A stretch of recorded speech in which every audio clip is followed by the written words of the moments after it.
Hello, we are group number 56 and our project is medical name named entity definition on Twitter data. I am Juhi Tandon and my teammates are Chinmay and Kalpesh.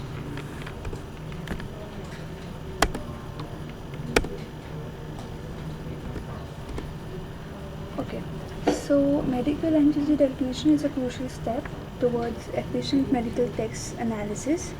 The task of a medical named entity definizer is twofold: identification of entity boundaries in sentences and entity categorization.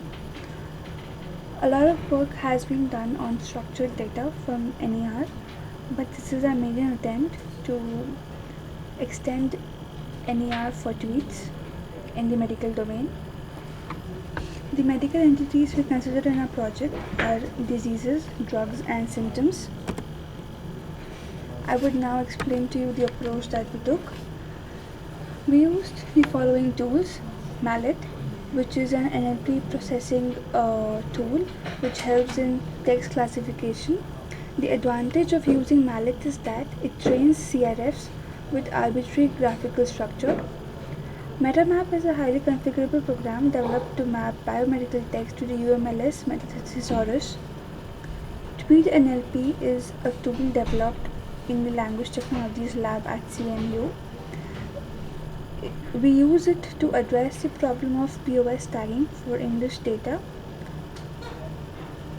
from Twitter. I would now like to explain the workflow. In the corpus that we got, the data that we got, in that data, each tweet is stored in a separate file along with the corresponding annotation file with manually labeled entities. Next comes the word context feature along with the term, a two-term context window, that is two terms preceding the current token and two terms succeeding the current token. MetaMap tagging. For each tweet, MetaMap tags are extracted. Also the pause tags are extracted. For each term, orthographic features are identified and labeled. We have also used Brown clustering, which is a hierarchy clustering method.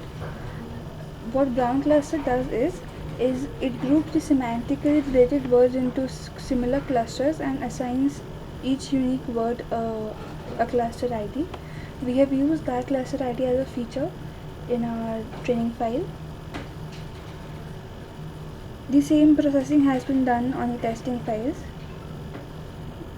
Then the CRF was used to train the model. We use Mallet for that.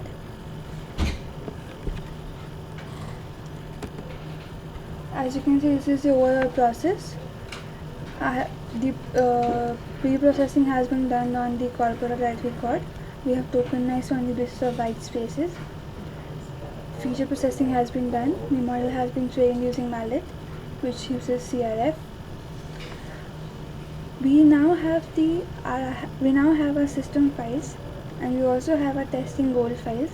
Based on that, we have calculated the accuracy and different evaluation metrics and presented the results. I would now like to explain the features that we use. The token that we got from the sentences, the pause tag using tweet NLP. Now we have also used the next noun and the next verb immediately present after the current token. This feature has been used with the intuition that mostly diseases and drugs fall in the noun phrases, and this can help as classifying feature. Morphological features such as suffixes and prefixes have been used. Term context has been used as a company a word carries, help describe its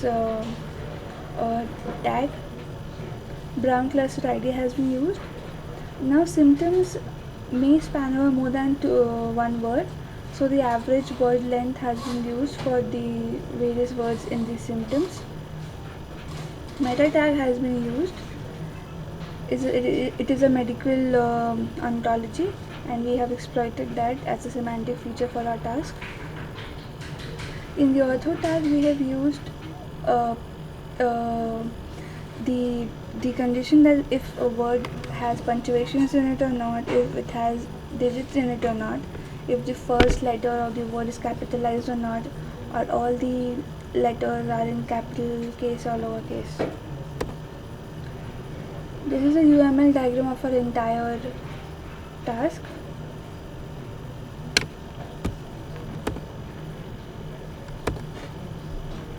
We come to evaluation and results.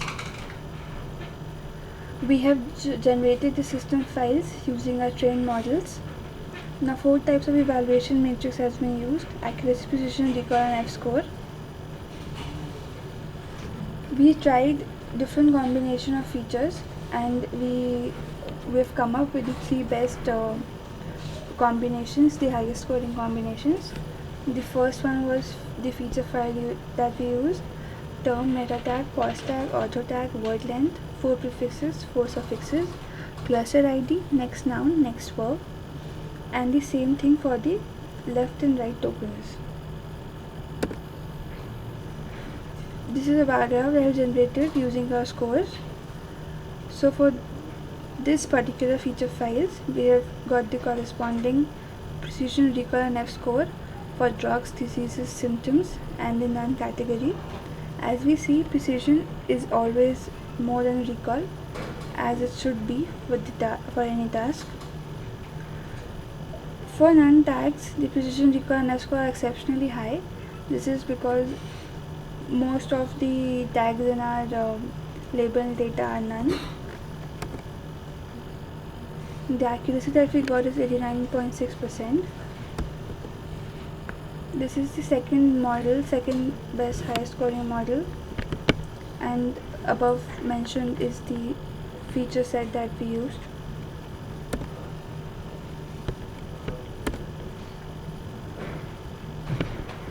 We also used the feature set as term, author tag, term context and cluster ID. We did not use meta tag and pos tag here, but the accuracy that we got is high as 90%.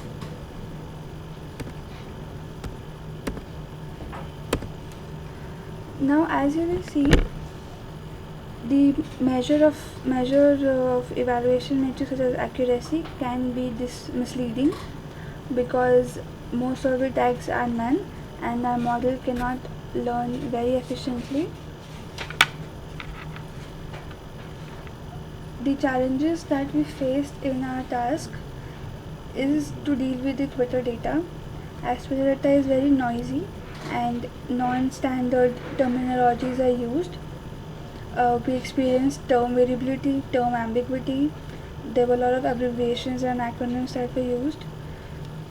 So to normalize the tweets were an upheaval task. In this project, we experimented with different feature sets and analyzed their significance based on intuition and prior knowledge. We found out the best combination that works for a domain-specific task, and we then evaluated the efficiency for medical NER. Our objective was to come up with a proper research methodology to use our knowledge to come up with handcrafted features.